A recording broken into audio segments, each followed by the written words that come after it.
Сәлеметсіздер мұғалімдер. Мына марапат нобылыға кіру үшін өздеріңіздің әдіспаларыңызды пайдаланып регистрация жасайсыздар. Ол үшін регистрация дегенді басасыздар. Одан кейін өздеріңіздің әдіспаларыңызды аласыздар. Әрбір мұғалім өзінің әдіспісінің паролін біледі. Сол парольдеріңізбен кіресіздер. Одан кейін регистрацияда новый пароль ұйымдастырасыздар. Ағылшын тіліне қойып аласыздар. Содан кейін өздеріңіз новый пароль жазасыздар. Жаңа парольді жазып болғаннан кейін электронды почталарыңызды көрсетесіздер и роль.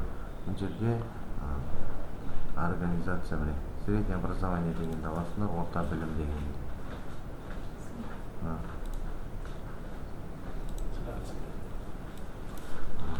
Мысалы пароль не совпадает, енді өздеріңіз дұрыстайсыздар ғой.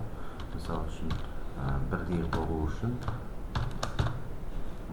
көзді басып қарауларыңызға болады. Осы жерде екі парольдің бірдей болғаны керек. Одан кейін барып отправить дегенді басасыздар. Содан кейін сіздерде міне ол өзінің пароліңізді, жаңағы пароліңізді жазасыз. Бұл жерде сақтайын десеңіз сақтап қойыңызға да болады. Егер өзіңіздікін сақтап қойсаңыз, ол мына жерде шығады. Яғни жаңағы логин парольмен кіресіздер. Өздеріңізге берілген логин парольмен кіресіздер. Осылай регистрация жасап аласыздар. Содан кейін енді қазір қайтадан кіруді көрсетемін.